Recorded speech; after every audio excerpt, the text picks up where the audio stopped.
Good morning, future prison cube occupiers. And I guess, one fascist. We've been doing this for a while, so I'm pretty sure at least one of you has to be, some genre of quizzling.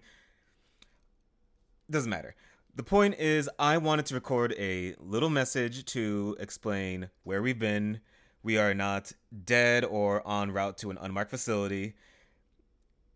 Essentially, there has been a teensy bit of medical drama and a a bit of real estate drama that has just kind of collided with a lot of our record dates.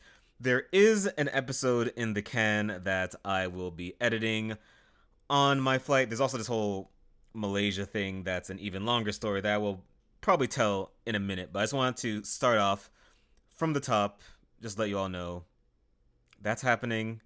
Sam and I are both alive and on good terms and theoretically productive humans, just not while apartment hunting and dealing with medical jabber and democratic collapse. And I'm pretty sure if I look in the distance, that's just Galactus over there. Oh no, I'm wrong. That's just a Silver Surfer. I've got a little time until the lasers start flying. And there is definitely an ultimate nullifier buried somewhere in my things, but I'm not sure where. And that is entirely too much vintage Marvel for something called Weeaboo Hell, so we're going to do a bit of an abridged jump hangover. I have been up for a extremely normal number of hours upon recording, but I thought, I promised to do this. I enjoy doing this. I should keep doing this. And when I am back from space, I in fact will try to be a bit more regular with it, but one step at a time. So I've been continuing my sprint through the old Blade of the Immortals show, or I shouldn't say sprint when I'm still going through it. I guess my turtle-like crawl. You see what adult life does to your ability to consume discretionary media, unfortunately. And I'm impressed by the consistency. There's something special when you can kind of get a sense of vision from a work, and that's something I feel during Blade of the Immortal. I may be projecting this from my general love of samurai type media, of things in this Mailu.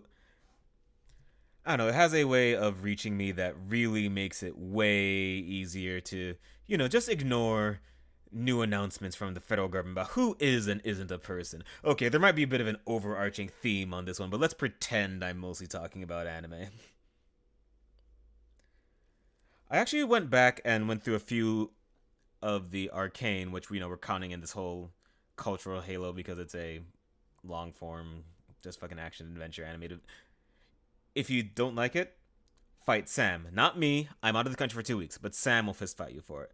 But I went back to listen to a few of the episodes because and I said listen because I was thinking about the music thing because Sam and I had that little discussion about it. And I may have been too hard on the average. There are some standout original tracks. The, again, very Mick Gordon sounding thing that plays over Vander's Return is good. And the French song over the animatic that everyone with a heart likes was good as well. But yeah, that it does hold up on another viewing, which is good news because, I think at some point in your media history, usually in your teenage years, you can roll over next to a favored property and see something that looks unpleasant. And I have not felt that. There is still a very amusing dissonance with League being League and this being consumable, but that's just one of life's little golden punchlines. I am still obsessing over Kagurabachi, which has taken a bit more of a comic turn with the antagonistic figure this round, and I've just enjoyed the gag. I mean, in a universe that is widely as bleak and crime drama-ish as Kagurabachi, and we're slowly getting into this whole buried war crime theme, it's funny to have someone who is just a blood knight, just trying to increase his ELO. I guess that's a bit of the League mindset from Arcane leaking over, but yeah, I'm having some fun there. We're getting a little deeper into this combat system they want to put together. Not in the weeds yet, in my opinion, so I'm not really bothered. And I don't know, it's a good point of engagement for a lot of people. So I don't really resent that kind of thing, and I do know it can add a lot to a reading experience, to a consumption experience. It tends to be a little on the periphery for me, but that's whatever. Let's see, we tipped our hats on following One Piece, so I'll say that I have enjoyed the whole Elbaf thing. For those of you not acquainted with this 1,050 plus chapter work, which I guess makes it slightly longer than the Bible and a little more believable. Right now, they are in this essentially dark fantasy kind of visually, or at least, filtered through the One Piece house, so everything's so round and bouncy, but whatever. Sort of dark fantasy visually, land of giants, and right now they are, I shouldn't say hinting, they just sort of tipped their hand that someone that looked very much like an Elden Ring mid-boss is in fact a misunderstood and charming soul. Yeah, I'm looking forward to seeing where that story goes. I don't know why I use that mocking tone. Maybe that's just compulsory. Maybe that's just something wrong with me. Something in me that really needs attention, and negative attention just counts just as well. But yeah, One Piece remains consistent in my little home view. I am still in the early phases of starting a religion based on Chainsaw Man. I think that some people have drifted from it as it has picked up, I suppose, less of a conventional pace or structure, but I don't know, coming in out of Fire Punch, he is still, in my book, in pop music mode, so I haven't really been thrown off. I still do really recommend Fire Punch if you have the chance. I might corral Sam into doing an episode on that. In fact, I bought him volumes of Fire Punch for a holiday, so it should be a pretty easy blackmail. That's a really nice foundation of guilt. And isn't that what everything in December is really about? Guilt. Making people feel just worse for enjoying their day-to-day lives. I think that's what it means to me. Moving onward, I'm very surprised by how much of a just overall favorite thing in Shonen Jump that Akane Banashi has become for me. Not because it showed any early signs of being bad, but I am such a easy victim for the entire fantasy sci-fi spectra, and this is just a relatively, like, it's, I guess the sense of humor gets, I don't know, bouncy or whatever, but relatively grounded story of someone learning Rakugo, living up to their dad, well, less living up, more excelling, and I guess kind of leaving him as a speck behind her into cosmic dust. They've done a time skip, which is a perpetual Weeaboo Hell debate point. I see where they can be used, but I often find it to be kind of a crutch for storytelling that might have been better to have unfolded before us, or previous arcs had not been delivering on. No ruling out on how it comes out in Akane Banashi, but notice I did that really fun thing where I make my position sound really reasonable and more balanced and middle of the road, and meanwhile, after I've drawn myself as the Chad, I have drawn Sam as the fake smiling crying Wojak. Sam does want to be back with you people soon. He actually is cooking up something very interesting. I'll tip our hat here. This is a sequel to Haterade, which is a super cool idea that I will spend an inordinate amount of time editing. So I almost wish it was like a shittier idea, so I could have said, nah, I don't really think it's worth it. But I looked down in it, and my little marketing brain said, yes, there's some potential gold in these hills. So that one's happening. And it should be good. Unfortunately, for my fortune. And finally, another thing I have... Well, not finally, there's another thing I'll talk about after this, but...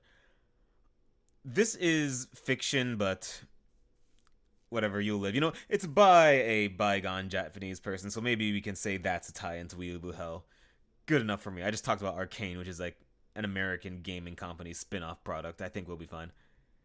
But I've been reading Self-Portraits by Osamu Dazai, and the stories do a good job of either evoking a laugh or an emotional reaction, which is, part of what you come to fiction for. Obviously, it's not controversial that Desai was good at writing. If you don't know who this is a 1940s. Well, I guess the peak of his activity and relevance was in the 1940s. I think there's some late 30s stuff going on too. Fiction writer Osamu Dazai. A lot of these works have either hints or large swaths of autobiographical material in them. Hence, self-portraits. And one thing to know about him is that he is also really high up in that list of kind of shit people authors, so that kind of adds a little fun edge to the experience. I mean, it's awkward when they're alive. When they're dead, I kind of don't really worry about it. I'm not really funding anything. But yeah, he was involved in essentially 3 joint suicide attempts with different women that he was having interesting affairs with. And I believe in at least 2 of the attempts, the woman actually died, which is unfortunate. It took some real social loafing on his part. I don't know. But yeah, the stories themselves have been interesting, and the about the author was crazy in the aftermath. So I'm still sort of processing that, as you can tell by me kind of tripping over that life story. And finally, real normal human being finally, I have just put myself through the second time, for reasons that are complicated and I guess known to a certain chunk of the listenership, Diana the musical. And let me tell you, you might think you know what a train wreck looks like. You may have seen an actual physical train wreck, but you don't understand a spiritual train wreck until you've interacted with Diana the musical, which is a Netflix recording of a COVID-canceled musical, pretty much raiding the tomb of Princess Diana, like really just stringing up the corpse and making it do pirouettes.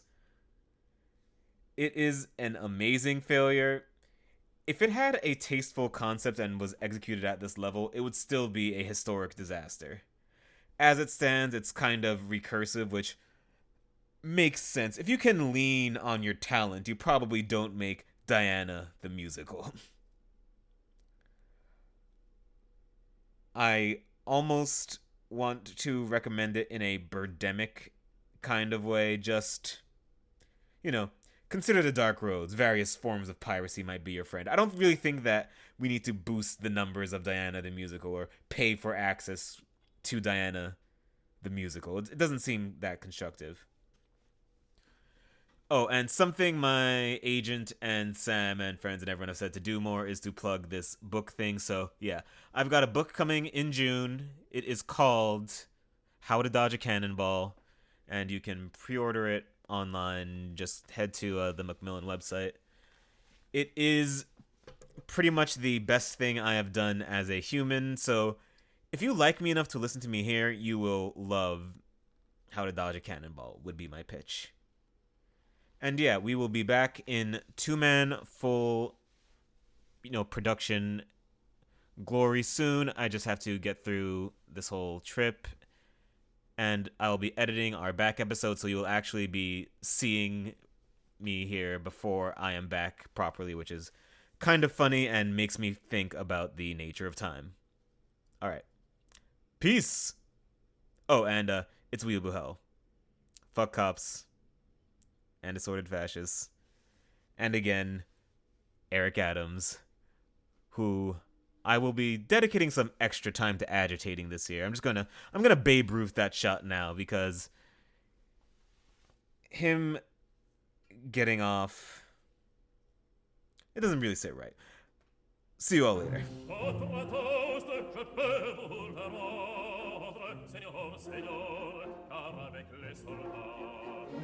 Il est toléros, pour le plaisir que le soleil envole. Le désir qui pleut, ces jours de fête, désir qui pleut du automne.